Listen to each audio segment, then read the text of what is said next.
সমস্ত সত্যি জেনে দীর্ঘ ২২ বছর পর সেনগুপ্ত বাড়িতে এসে ঠাকুরমার মুখোমুখি হলো সুদীপা ও সুরূপা।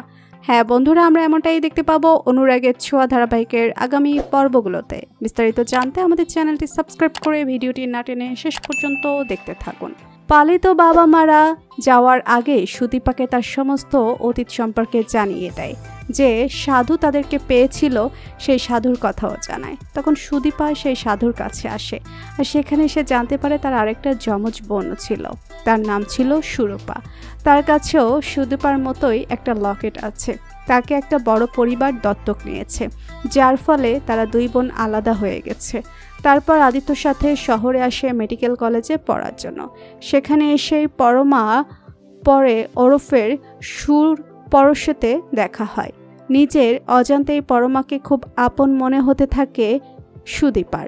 পরমারও একই অনুভূতি হলে পরমা বুঝতে পারে না হঠাৎ করে তার এরকম একটা অনুভূতি কেন হচ্ছে, কেন মনে হচ্ছে এই মেয়েটা তার অনেক দিনের আপনজন, এই মেয়েটার সাথে তার রক্তের কোনো সম্পর্ক আছে। হঠাৎ করেই যখন সুদীপার গলায় সুরূপার কাছে থাকা লকেটের মতো আরেকটা লকেট দেখতে পায়, তখনই সুদীপাকে প্রশ্ন করে সে এই লকেট কোথায় পেয়েছে।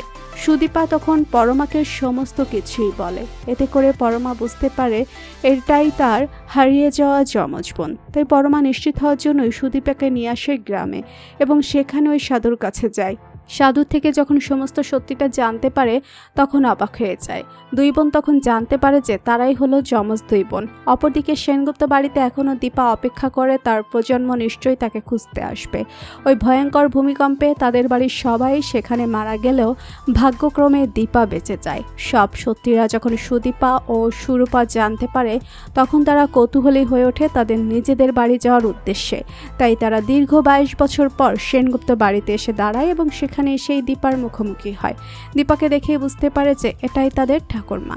তো বন্ধুরা, তোমরা এটাই চাও তো যে এভাবেই যেন দীর্ঘ ২২ বছর পরে সেনগুপ্ত বাড়িতে আবার ফিরে আসে দুই বোন, সেখানে এসে ঠাকুরমা মুখোমুখি হয়? কমেন্ট করে জানিয়ে দাও তোমাদের মতামত। আর আমাদের চ্যানেলে নতুন হয়ে থাকলে চ্যানেলটি সাবস্ক্রাইব করে রাখুন, যেন অনুরাগের ছোঁয়া ধারাবাহিকের যে কোনো আপডেট ভিডিও সবার আগে পৌঁছে যায় আপনাদের কাছে। ধন্যবাদ সবাইকে।